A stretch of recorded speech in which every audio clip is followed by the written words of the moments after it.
If you're looking for information on a starter for a 2002 Nissan Maxima, you've come to the right place. Hi, this is Bob with Million Mile Garage. We're going to install a brand new starter on our 2002 Nissan Maxima today. And we've got this particular starter from Rock Auto.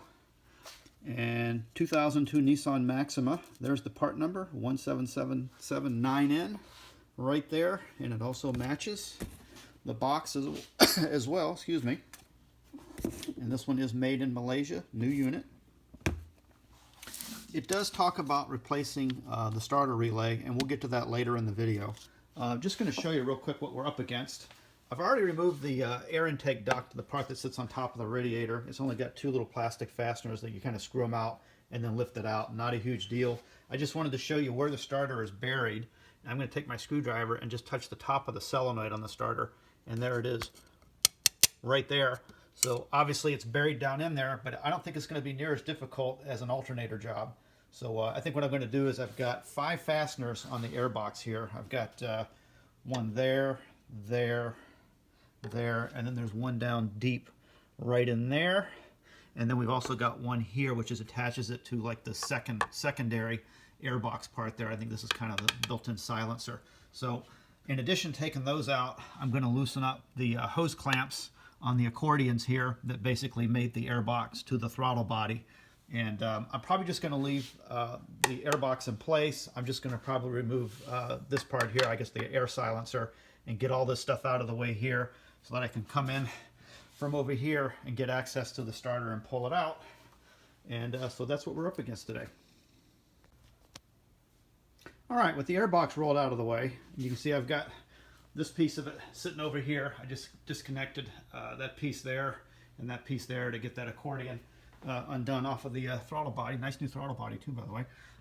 And then I also disconnected the negative terminal off the battery and also put one of those terminal covers on there to avoid inadvertently reconnecting the battery or shorting something out. You know, I left the harness connected to the box here. I just rolled it over out of the way. There's no need to completely remove it. And you can see I have the starter exposed pretty good. Just showing, it's hard to show where the lugs are, where it's attached down in there. I think you can see one buried right in there, and then there's going to be another one down low on the other side. You just have to go in by feel. Of course, you've got a bunch of peripherals kind of blocking the view, right? You've got the heater hoses here coming off of the block, and then you've got this big harness junction here as well, and then you've got the rubber boot covering up the main power lug going into the solenoid, right? That's what's going to be drawing power directly from the battery after this exciter wire energizes the starter solenoid and completes the circuit. And speaking of that exciter wire, the new one comes with a new pigtail, and it's going to attach down here. It's kind of hard to see that connector right there. So probably once I peel this back, get this undone, and probably just break this loose right here, where that harness holder is. You just come in with a screwdriver on the side and mash the tab in, it'll come right up. I'll roll that out of the way, then I'll have access to that one connector there, and I should just be able to come in blind with a long extension and break those fasteners loose there. And then there's one down in here. I probably can't get it to show. Oh, maybe right there. There we go. There's one of them there, and then there should be one directly across right there. So it looks tight, but I don't think it's going to be that bad. I think it'd be pretty easy to get it out. Okay, here's what I had to do. I've got this pulled loose here, and then I had to relieve the heater hoses here to gain access to this bracket over here. And what I did is I removed one of the fasteners on the heater hose bracket, which also holds this cable here, which I suspect is the shift cable for the transmission.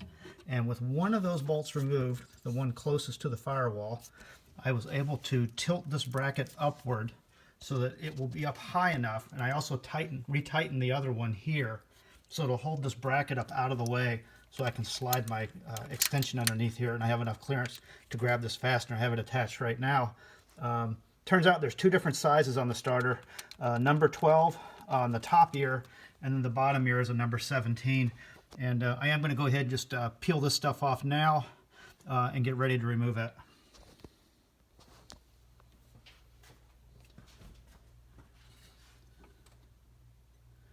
Okay, you see I got the terminal off, and I also disconnected this loom holder from right there. And I just have to come in and disconnect this connector here. I'm just going to press down with my finger, and it should just slide right out. I try not to pull it by the wires too much, but it comes out pretty easy. Yeah, so there's the release right there. And then this also connects to this metal here. I'm going to have to probably pry this off with a screwdriver or something to get that pigtail off. And then I can just go in and undo those two mounting ears and lift it right out. I ended up using the screwdriver and coming in underneath this connector between that piece of white nylon that's attached to the metal bracket, and prying up a little bit and pushing forward to break the little plastic tangs loose, holding the connector to that plastic pad. You can see it's got two little teeth right there, and yeah, that was a real joy to figure out. You can see where the indentations are right there, where it accepts those little tangs. Kind of a chore to get off, but yeah, just coming in from behind and prying up gently and pushing forward seemed to release it just fine without breaking anything. So that can be reused to reseat the new connector. I'm assuming it's going to be to the same spec as the original factory one. I got both of the fasteners broke loose, and I'm just kind of leaving the wrenches where both of them lie to kind of give you guys an idea. There's the 14 on top with the, it just used a 3/8 for clearance, so it would squeeze in there in between the brackets and everything nicely. And then of course I've got this massive breaker bar on the 17, and that fastener was in unbelievably tight, and I did crack it loose. So I'm going to go ahead and just pull these fasteners out. In the next scene you'll just see me pulling it out, at least hopefully, right? I think I got enough clearance there. Should come out pretty easy. Okay, with the fasteners out, I should be able to reach in here almost one-handed and manipulate this thing out. I'm going to just grab it one-handed and pull it past this this harness. See if I can get that out without snatching on anything. Yep, it came out absolutely no problem. There's where it goes. Oh, there's the flywheel. That's nice. All right, we'll just take it over here and set it by the bench real quick. And I did go ahead and put the fasteners in here just to give an idea of what they look like. There's the huge 17mm one. There's the 14. So basically you got a little short one and then a long one. Well, that's a really long one, huh? And there's the pigtail from the old one. There's the pigtail from the new one. They look to be identical. So yeah, they're the same. That's good. The only thing I did notice is the pigtail on this one looks to be about, oh, I would say 3 inches longer. So probably not a big deal. I just have to be careful how I loop this around so I don't you know, have it up against anything that's going to chafe it. It would be nice if they were exactly the same length, which as you can see they're not. So there's a little bit of a difference there. Yeah, one is definitely slightly longer than the other. That's about the only difference I noticed. Everything else looks exactly the same. So this should go right in. Oh, I did want to just take a look at the gear. I know some of them have kind of a funky gear that doesn't have a lot of teeth on it. It looks like they did that with the replacement one. That looks a lot different, doesn't it? There's the starter gear on the new one. There's the old one. It just doesn't have as many teeth. I guess that's okay. I'm just going to turn these around so I can kind of look at them better. You know, there are some differences here. They say it'll fit. I'm looking at the spacing of the teeth. Those look the same to me. Why they chose to put that many, you know, have a gear that large in there, I don't know. But the travel looks to be the same, about a finger's width. That's the same as well. In my opinion, it's got more teeth than it needs, but this probably is designed to fit more than just the Maxima. Maybe there's different models. I don't know. But anyway, I'm going to put it on. Hopefully they gave me the right one. Just looking at the teeth here, see how they're kind of bevel cut, so to help it slide into the flywheel. Looks like that was kind of the same case when these were new as well, and they got some wear on them as well, right? Well, that looks okay to me. I'll take the gamble on it. I think we'll be fine on that. And well, we'll get it in the car and see how it does. Since these are threaded into aluminum, a little bit of anti-seize is probably not a bad idea. All right, I got the fasteners back in, no problem. They just need to be, you know, fully torqued down.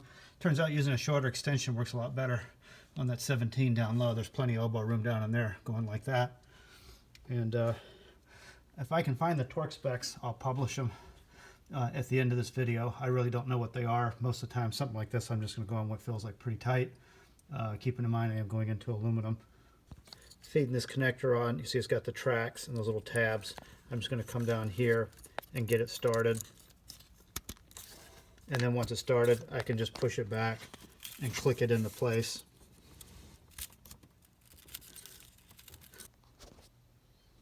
Okay, it looks like the stock connector is going to mate on there like it's supposed to. Click. Okay, that looks good. And we just have to get our main lug on here. We'll have to take this fastener off here.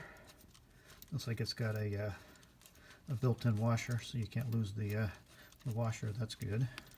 We'll slide that on there. Set the washer out of the way, or the fastener out of the way so I don't drop it.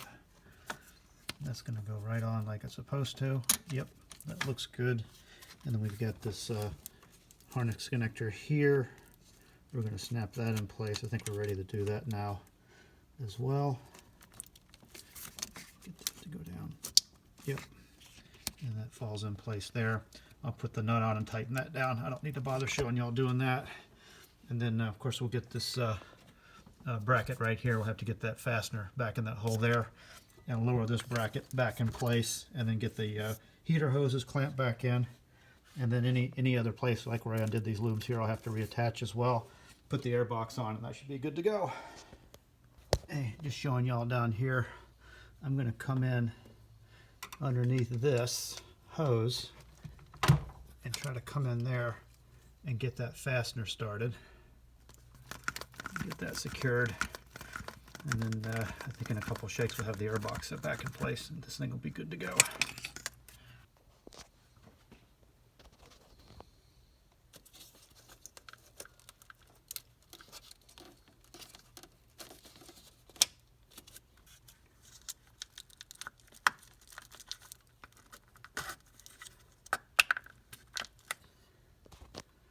Okay, we don't want to leave any tools where they don't need to be. All right. All right, that looks good. Hey, you know, again, I'll show what the torque specs are for the starter at the end of the video. And I did want to talk about these relays as well. And I'll bring that up at the end of the video as well. Hey, next shot, I'll just show the thing together and hopefully the thing starts.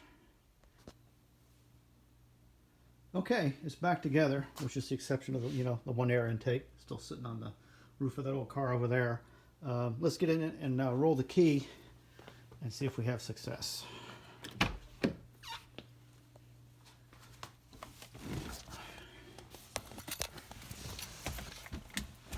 Let's see if she's gonna go.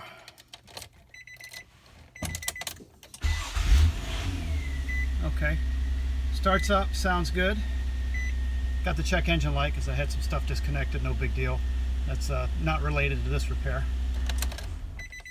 All right, let's take a look at the relays. That's the last part I wanted to talk about in this repair video.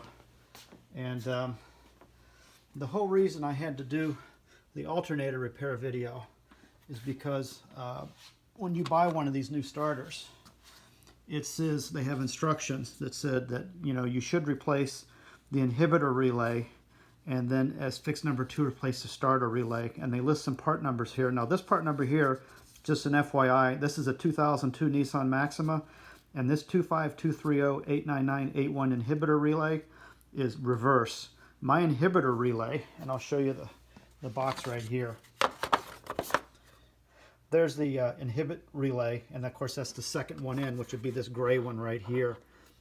That one is actually the part number 25320C9962. That's what that one actually is. And what I had done, and to the best of my knowledge, there is not a 25230-89981 relay on the Maxima anywhere to be found. Just for any of you guys that are watching, I have a bunch of 25230-79981 sprinkled over here. Of course, that's over here, and there's nothing in here that says anything about starter motor or inhibit relay or anything like that. I just know from looking at the shop manual, the inhibit relay is the one that's going to either keep the starter from turning off or keep it from turning on.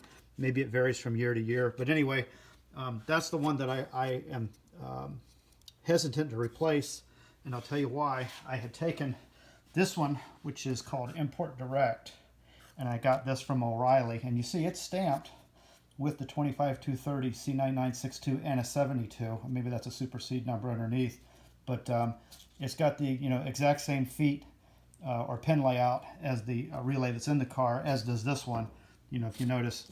And just pointing out, the Rock Auto one does not have the 25320 part number on it anywhere, which is not confidence inspiring, but it does show the exact same pinouts on this relay, which this one doesn't show a picture of that like the factory unit does. If we take this one over here and look at it, you can see, probably have to turn around like this, maybe I can pull in a little bit. You can see it's got 361472, and you can see this one is the exact same pin layout. 361472 and 361472, they are exactly the same.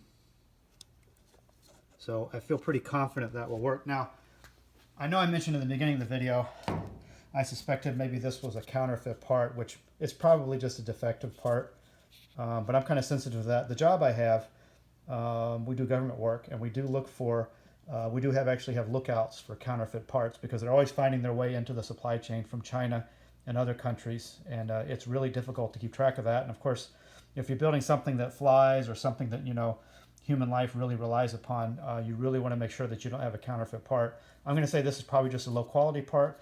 I ohmed these out, by the way, and I basically ohmed out the 1 and the 2 here where they show, looks like some type of diode or resistor symbol, and I got 73 ohms resistance between the 1 and the 2 pin, and that would be the pin here and here. And I ohmed out this one, and I got about 50% more ohms between what you would think would be the 1 and 2 pin, right? But you don't really know for sure, because it's not, they don't number them on this one, which is kind of frustrating. And I got like 123 ohms on that one. So there's a huge difference in ohming it out. In the overall scheme of things, is it enough of a difference to make a difference on that? I don't know. I suspect this one just stuck open, and what it did is it didn't shut power off to the starter for several seconds before I realized what was happening.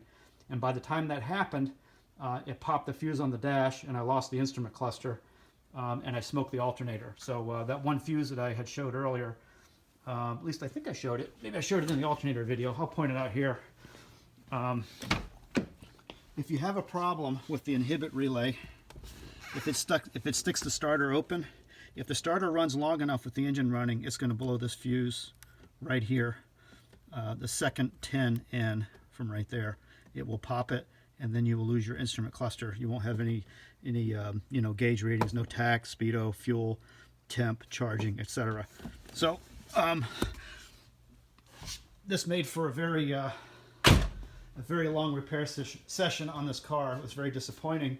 Of course, the alternator that was on it was probably not in great shape and probably not up for being stressed a little bit. Probably if it was a healthy alternator, it may not have done it in, but that one had a lot of smoke pouring out of it. So that's the name of that tune. So anyway, I just thought I'd share that with you guys. The instructions do say they want you to replace this, basically we'll call this the starter relay. It's the inhibit relay. That's the only relay I think this thing has for the starter. I'm going to leave mine in, the factory one, and drive it for a few days. The problem I was having is sometimes you roll the ignition key and you just get a click and it wouldn't start. And if you rolled it 2 or 3 more times, it would roll over and start. But it's been having this problem for quite a while. I'm going to say it probably started a year ago, and then it was only very intermittent. But I'd say the last 3 months, it was getting to like every second or third time you took the car out, you had to roll the key 3 or 4 times at some point to get it to start. And that's not real confidence inspiring. But I'm going to keep this one in the glove box in case I do end up needing it, or if I get brave enough to stick it in and see what happens. But the last time I did that, it cost me a few $100s, and that was a lot of work. That alternator, doing one of those, that is an awful job. But anyway, that's my 2 cents on it. Hey, at the end of the video, I'll put a picture up of my service manual that shows the torque specs for the starter, and just going off of memory, it gives 3 different specs. I think Newton, foot-pounds, and whatever the other one is.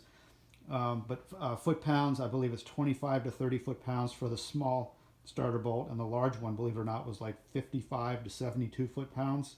That seems like a lot. I did put a torque wrench on. I don't think I quite got 70 pounds on mine. I kind of stopped where I felt I had stretched it enough, knowing I'm threading into aluminum. But anyway, hey y'all, thanks for watching, and we'll talk to y'all next time.